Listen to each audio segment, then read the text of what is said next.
Packing efficiency of cubic crystal, और उसमें भी एफसीसी फॉर्म को पढ़ रहे हैं ना, packing efficiency of FCC cubic crystal. तो ये तो एक स्ट्रक्चर है क्यूब की। अब इसमें जो स्मॉलेस्ट पार्ट है वो एफसीसी टाइप बनाना है। तो एफसीसी में क्या होता है, जो कॉन्स्टेंट पार्टिकल्स होते हैं वो कॉर्नर्स पे भी होते हैं। तो सबसे पहले कॉर्नर्स पे बना लें। तो ये पहले पार्टिकल का सेंटर, ये दूसरे पार्टिकल का, ये तीसरे पार्टिकल का, ऐसे सभी कॉर्नर्स पे पार्टिकल्स के की मौजूदगी हो गई, प्रेजेंस हो गई। इसके बाद कहाँ होते हैं, सभी फेस पर होते हैं। एफसीसी है ना, तो सभी फेस पर। तो सभी फेस का मतलब एक यहाँ है, फिर एक यहाँ है, एक यहाँ है, यहाँ दो दिखाने पड़ेंगे ना, एक आगे की फेस, एक पीछे वाली फेस, और एक इस फेस पर है। ये एक एफसीसी डायग्राम हो गया। ठीक है, अब हम इसको आगे रीड करेंगे डायग्राम को दोबारा से। उससे पहले अपन थोड़ा सा आगे बढ़ते हैं। देखिए, तो सबसे पहले हम देखते हैं लेंथ ऑफ एक्सिस और एज एक ही बात है, एक्सिस बोल दो या एज बोल दो, ऑफ क्यूबिक क्रिस्टल, हमें इसको देखना है। तो ये तो हो गया हमारा ए, लेंथ ऑफ एक्सिस और एज ऑफ क्यूबिक क्रिस्टल, वो हमने ए मान लिया क्योंकि क्यूब में a equal to b equal to c होता है। ठीक है, इसके बाद हमने रेडियस कैलकुलेट करना है, रेडियस इमेजिन करना है। तो radius of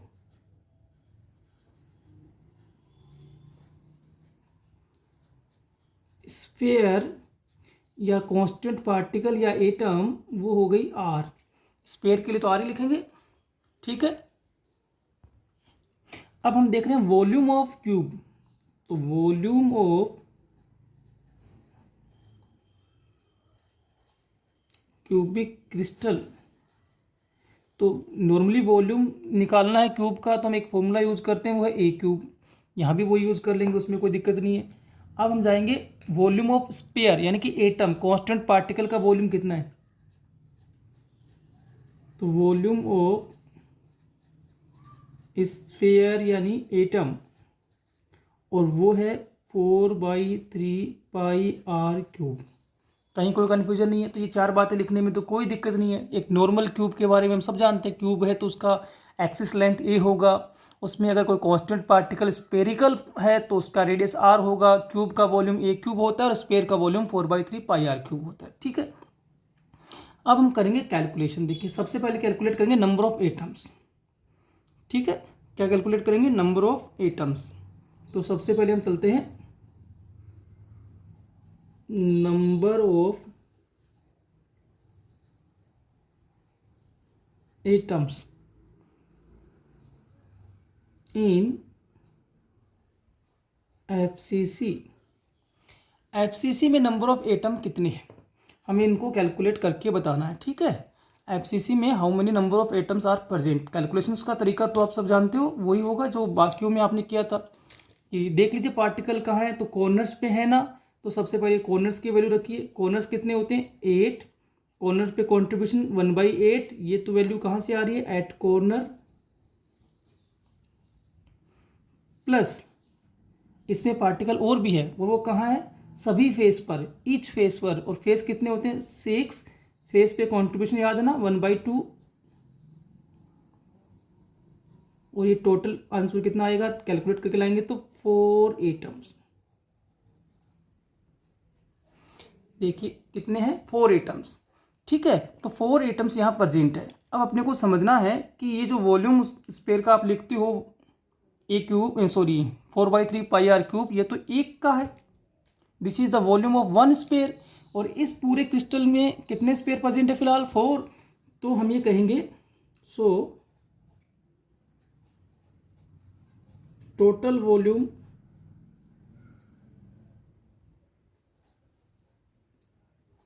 occupied by atoms, वो कितना हो जाएगा, 4 तो एटम्स हैं और एक एटम का कितना होता है, 4/3πr³। तो फाइनली आ गया 16/3, 16/3πr³। करेक्ट है। तो ये हमारे पास एक डाटा आ गया कि इस टोटल वॉल्यूम का इतना पार्ट एक्चुअल में एटम्स ने ऑक्यूपाइड किया कितना part, 16/3 pi r cube. This is the volume occupied by atoms, correct है। अब हम जाएंगे अरेंजमेंट ऑफ पार्टिकल्स पे। अरेंजमेंट ऑफ एटम्स या कॉन्स्टिट्यूएंट पार्टिकल्स, अरेंजमेंट ऑफ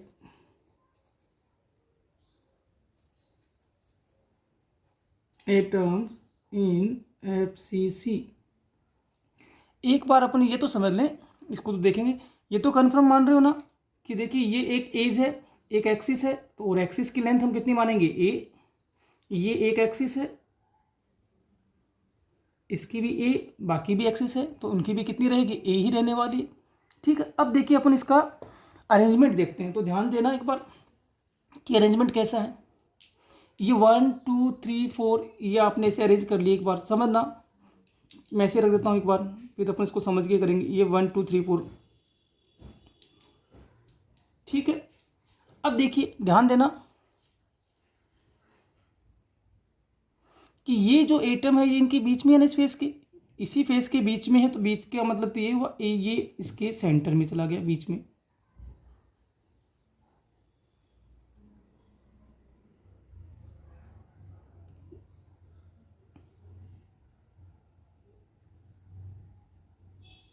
ये ऐसी वाली स्थिति है, ध्यान देना, ये वाली स्थिति है। ये देखो, अब इस कंडीशंस को देख रहे हो, यही है ना 1 2 3 4, मैं करेक्ट कर रहा हूँ। तो 1 2 3 4 बीच में एक है, ये सेंटर, ये फेस सेंटर वाला, ये कंडीशंस है। इस कंडीशंस को आप इमेजिन करना ध्यान से एक बार कि ये जो पार्टिकल है कॉर्नर पे है, तो ये पार्टिकल कॉर्नर पे, करेक्ट, ये पार्टिकल कॉर्नर पे है, ये पार्टिकल कॉर्नर पे, क्या ये आपस में टच कर रहे हैं, नहीं कर रहे। तो मैं इसको 2r नहीं लिख सकता ना। 2r तो मैं कब लिखता, जब दोनों आपस में कांटेक्ट में होते, तो आप कह देते sir radius to radius distance है, सेंटर टू सेंटर डिस्टेंस है, तो डबल कर दो। पर ये तो आपस में कांटेक्ट में ही नहीं है। अब ये कॉर्नर पार्टिकल है, ये कॉर्नर पार्टिकल है, क्या ये आपस में कांटेक्ट में है, नहीं है। समझ में आ रही बात। तो ये कांटेक्ट में नहीं है, तो ये ए जो है, ये जो एज लेंथ है ए, ये 2r नहीं हो सकती, क्योंकि आर तो ये रही, आर ये रही, बीच का गैप भी तो कनेक्ट करना पड़ेगा, ये भी तो ऐड करना पड़ेगा। 2r में तो क्या होता है, दो स्पेयर आपस में कांटेक्ट में होने चाहिए, तो ये भी नहीं है। अब ये और ये देख लो, या ये और ये देख लो, ये भी आपस में कांटेक्ट में नहीं है। तो कहने का मतलब यहाँ जो अरेंजमेंट है वो इस टाइप का है कि कांस्टिट्यूएंट पार्टिकल जो कॉर्नर्स पे हैं वो तो आपस में कांटेक्ट में नहीं है, पर ध्यान दीजिए कि कॉर्नर्स वाले पार्टिकल फेस वाले पार्टिकल को कांटेक्ट कर रहे हैं। देख लीजिए 1 2 3, ये जो है ना, ये दो कॉर्नर, बीच वाला फेस वाला। तो देखो ये एक कॉर्नर वाला, ये इधर वाले कॉर्नर वाला, ये बीच में फेस, ये आपस में कांटेक्ट में है ना तीनों। ठीक ऐसे ही ये भी आपस में कांटेक्ट में है। समझ में आ रही बात। तो हम इसको अगर यहाँ समझे तो ये कह सकता हूँ, क्या मैं देखना एक बार कि ये, इसको बड़ा कर देता हूँ समझाने के लिए। ये 1 एटम, ये 2nd एटम, और ये 3rd एटम, ये आपस में कांटेक्ट में है। सही है ना इस हिसाब से। तो यहाँ जो अरेंजमेंट है कांस्टिट्यूएंट पार्टिकल को वो इस टाइप का है कि उनमें कॉर्नर पार्टिकल आपस में कांटेक्ट नहीं कर रहे हैं, यानी कि corner particle not touch to each other, they touch to face particle. Clear हो गई। तो कॉर्नर पार्टिकल फेस पार्टिकल्स के कांटेक्ट में है, आपस में कांटेक्ट में नहीं है। क्लियर, हटा दूं, ठीक है। तो ये हो गया कि ये आपस में कांटेक्ट में है। तो अरेंजमेंट कैसा है, अरेंजमेंट इस टाइप का है, देखिए कि 1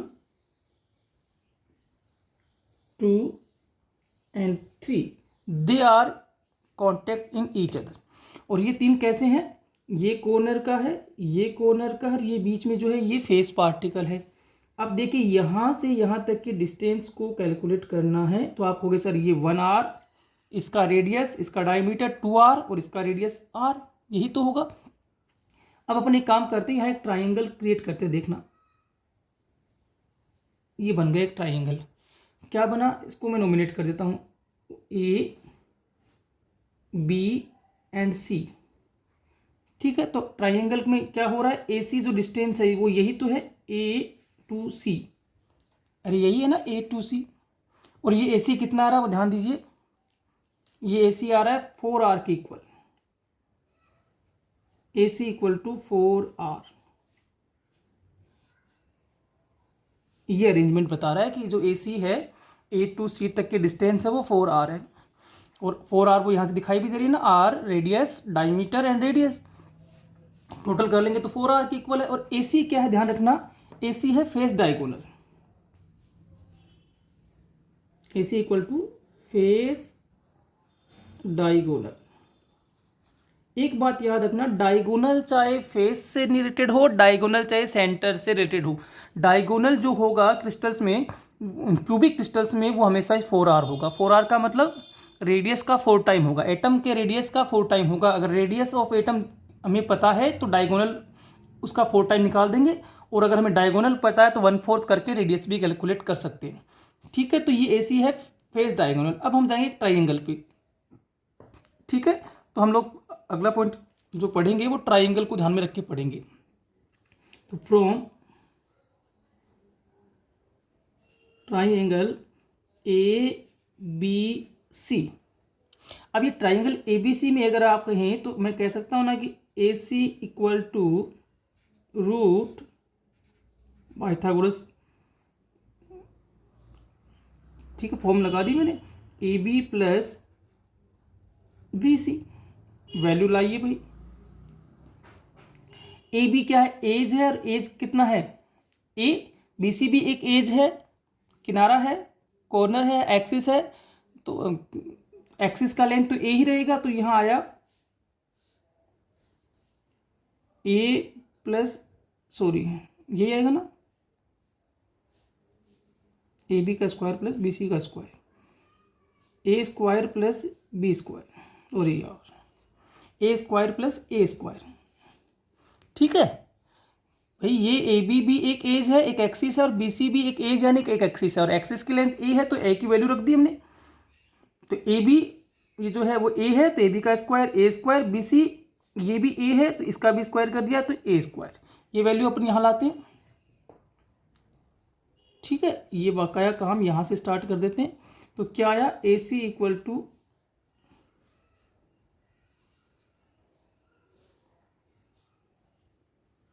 रूट 2a स्क्वायर, करेक्ट है। A C equal to root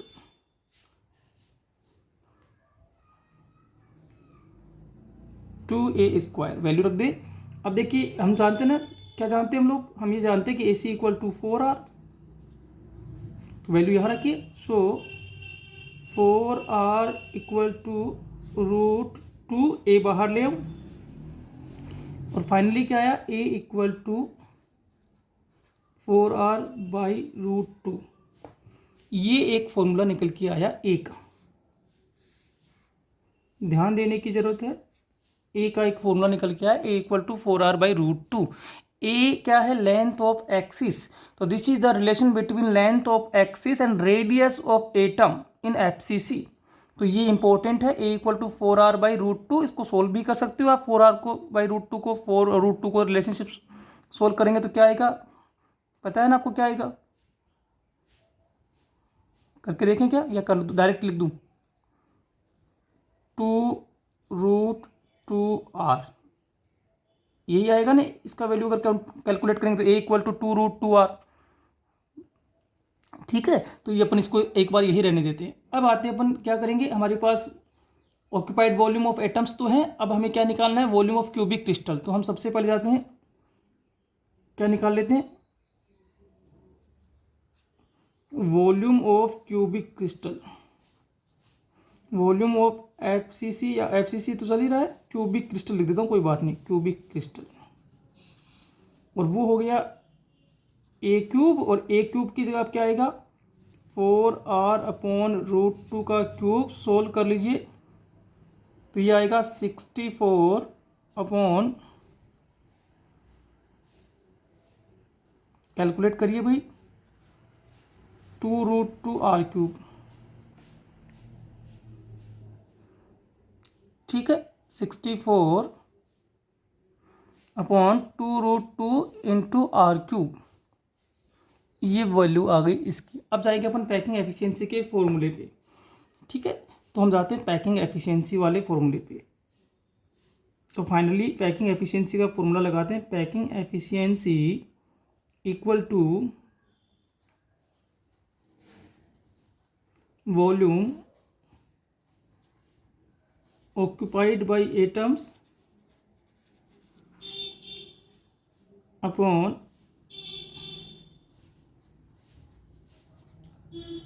total volume of crystal। Correct है। वैल्यू रखिए भाई, volume occupied by crystal 16/3 pi r cube upon total volume 64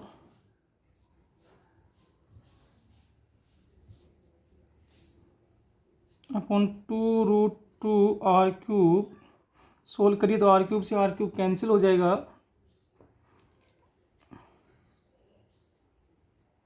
तो बचेगा, देखो क्या बचेगा, ध्यान देना, 16/3 इंटू 22/7 इंटू 2√2 अपॉन 64।